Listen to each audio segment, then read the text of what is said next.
যুক্তরাষ্ট্র ইসরায়েলের সাথে যুদ্ধবিরতির পর ইরান কি এখন পারমাণবিক অস্ত্র তৈরি করতে পারবে? তাহলে কি ইহুদিবাদীদের স্বপ্ন অধরাই থেকে গেল? যুদ্ধবিরতিতে যেতে যুক্তরাষ্ট্র ইসরায়েলকে 10 দফার একটি প্রস্তাব দেয় ইরান, যেখানে স্থান পায় ইউরেনিয়াম সমৃদ্ধকরণ ইস্যুটিও।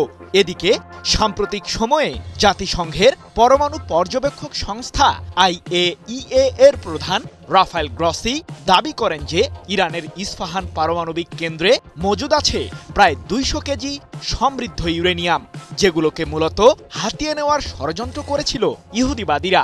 প্রশ্ন হলো, যুদ্ধের মাঠে শান্তি ফেরায় ইরান এখন সমৃদ্ধ ইউরেনিয়ামগুলো দিয়ে কি করবে? আয়াতুল্লাহ আলী খামেনির দিয়ে যাওয়া ফতোয়া কি মানবে তেহরান? নিজেদের ভুলের মাসুল যুদ্ধের ময়দানেই কড়ায় গণ্ডায় দিয়েছে যুক্তরাষ্ট্র ইসরায়েল। যখন ইরানের ছোড়া ব্যালিস্টিক মিসাইল ও আত্মঘাতী ড্রোনের বহর ইহুদিবাদীদের ঘায়েল করতে ছুটে যাচ্ছিল, তখন রীতিমতো দিশেহারা হয়ে পড়েন মার্কিন প্রেসিডেন্ট ডোনাল্ড ট্রাম্প।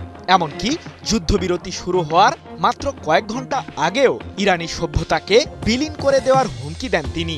সেই সাথে ইরানের বিরুদ্ধে স্থল অভিযান চালানোর ইঙ্গিত হিসেবে নিজেদের বিশেষ সামরিক বাহিনীর প্রস্তুতির বিষয়টিও সামাজিক যোগাযোগ মাধ্যমে জানিয়ে দেয় মার্কিন কেন্দ্রীয় কমান্ড। কিন্তু তাতে খুব একটা লাভ হয়নি ট্রাম্পের। উল্টো নিজের ফাঁদে নিজেই পড়লেন মার্কিন শাসক।